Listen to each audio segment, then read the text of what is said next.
Elikkä Arto Lauri, sulla on niinku tällainen yksi mahdollinen teoria, että miten tämä niinku Fukushiman ydinvoimala-onnettomuus on saanut alkunsa. Haluaisitko kertoa sen?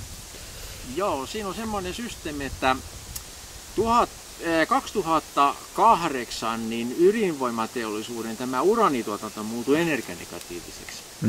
Ja 2007, 4 kuukauden välein tämä Venäjän Putin ilmoitti 3 kertaa, että Venäjä lakkaa tuottamasta uraania maailmalle, koska se on energianegatiivisesti kannattamatonta.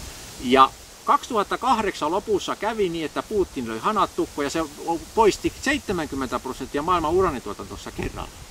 Ja Euroopassa ei ymmärretty sitä, että Putin on puhunut niin vakavissa tätä systeemiä, ja siitä tuli semmoinen systeemi, että niin nämä uraanin käyttäjät olivat ihmiset, mistä tehdään uraania.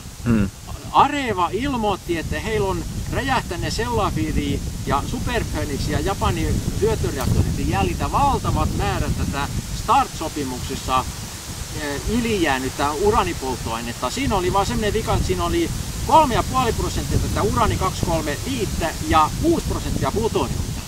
Hengenvaarallinen aine. Mutta tämä atomianne sanoi, että ei mitään, että kyllä se käy ja hyväksytettiin se IAAlle ja sitten vietiin valtava laivanlastillinen Japaniin sitä polttoainetta.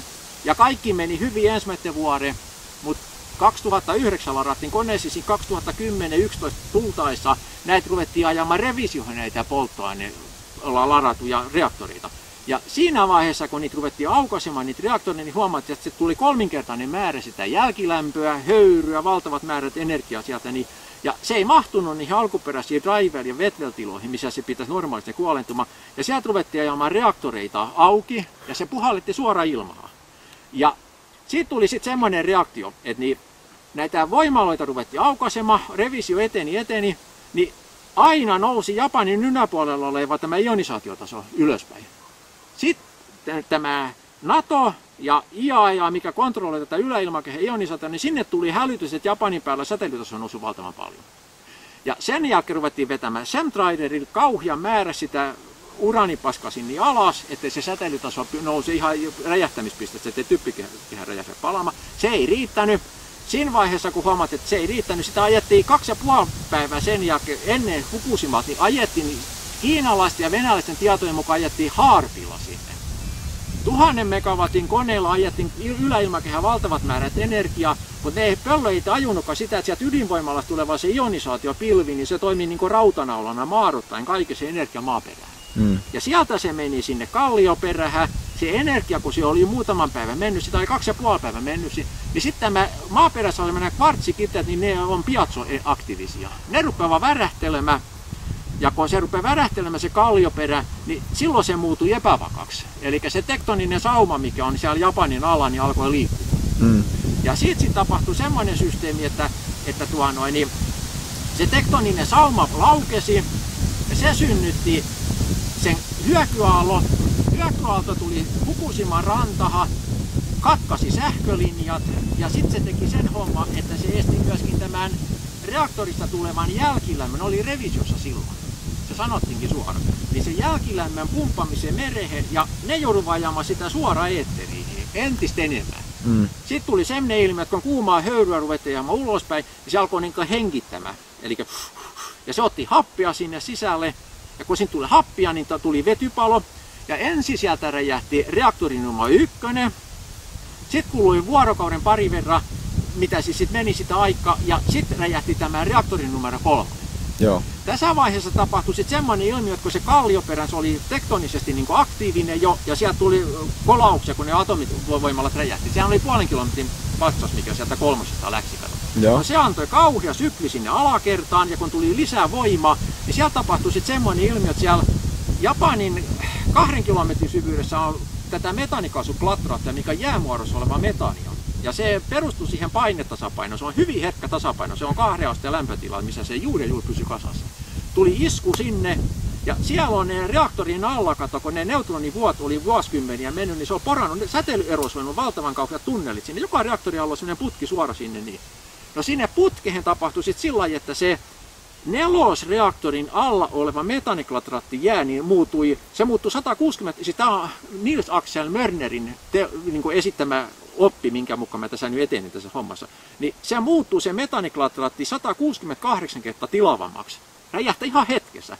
Ja se tulee aivan kosmisella nopeudella siihen säteilyerosion räjäyttämähän putkehen. Löi sen nelosreaktori, mikä oli pysäksissä, missä ei ollut uraania, missä. Kaikki ihmetteli, miksi se räjähti. Sen kuvia ei näytetty ikään koskaan missä, eikä kerrottu, mitä se tapahtui. Ja mä olen nähnyt kuvaa, missä 14 metrin paksu se betoniseinämä on räjähtänyt. Sieltä on niin suora tullut leka sieltä maasisältä. Se metaaniklatraatti tuli kosmisella nopeudella, löi semmoinen niin tikin liäki, semmoinen sinisen kilometrin korkuisen liäki sieltä suoraan sieltä reaktorin läpi.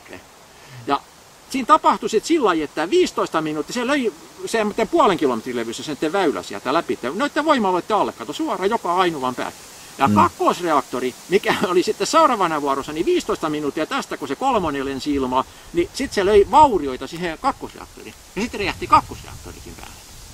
Ja se koko ketju meni niin kuin tällä systeemillä.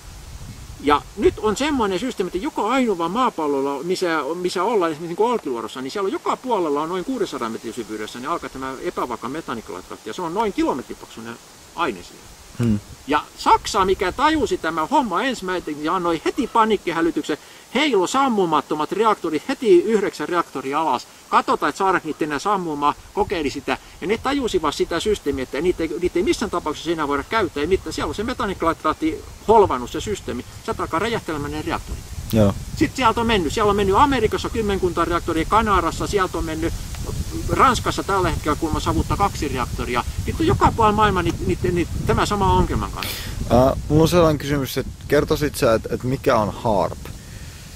HAARP on käytännössä mikroaaltouuni, mikä lähettää niin kuin mikroaaltotaajuuksia. Tämä oli se nyt alte 3 MHz, semmoista sama mitä meidän mikroaaltouunissa on, kato.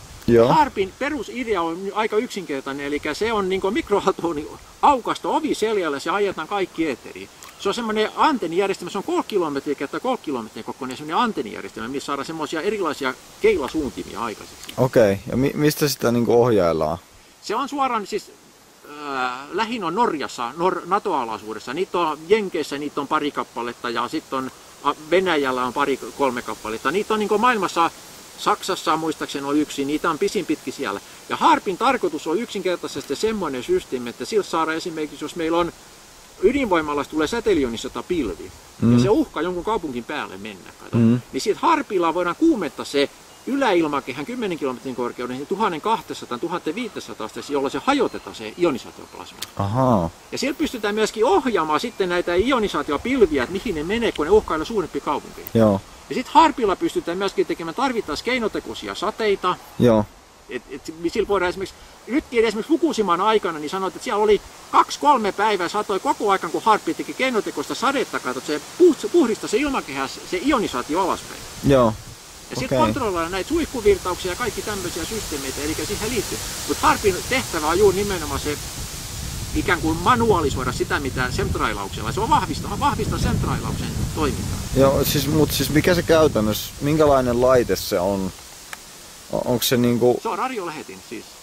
Se on radiolähetin. Ja onko se jossain tuolla ylhäällä niinku kiertää, onko se vähän niin kuin satelliitti? Ei, se on maanperässä. Eli esimerkiksi Alaskahan tehtiin, amerikkalaiset tekivät siellä valtavan kauhi tämmöinen kaasukenttä, mikä koko se kaasukentän kaikki energiat niin valjastetaan muistaakseni 1000 megawatin HAARPin käyttämiseen.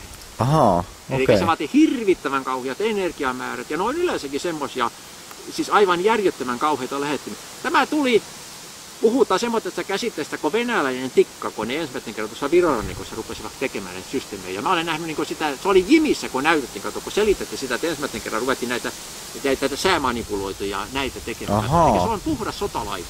Just. Ja kuka tämän laitteen on niinku kehittänyt?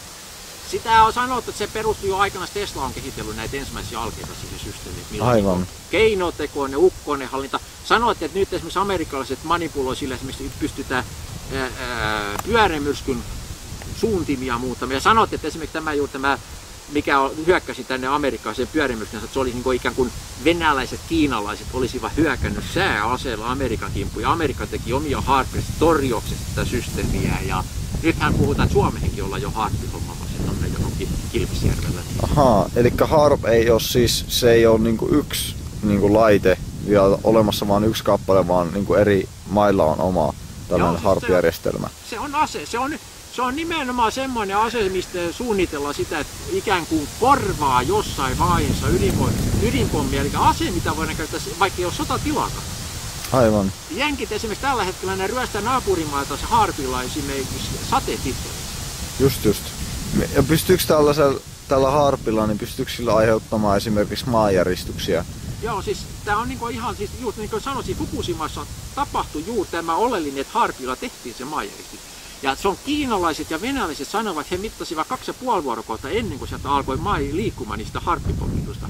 Ja sitä on täällä netissä paljon sanottu, että Jenkki hyökkäsivät niin silmittömästi suoraan Japanin vasta sen takia, että Japani ei suostunut johonkin valuuttajärjestelmään mukaan. Aivan. Mutta tämä juuri nimenomaan, mikä siinä on, mikä tässä mun jutussa on niin se pointti, niin on juuri se nimenomaan, että HAARPia käytettiin käskystä torjuakseen sitä kohonnutta säteilyonisaatiota. Aivan. Elikkä huomakkaa tosta, elikkä siinä on juuri tämmöinen tulkintaero, ja pojat ei niin tajunnut tätä systeemiä, eli kokonaisuudessa esimerkiksi tämä ilmakehän muuttuminen rautanauloksi säteilyonisaatiosta, se muuttui semmoiseksi, että se on pari henkäys semmoista ilman, niin sä kuolet siihen. Se polttaa sut keuhkot.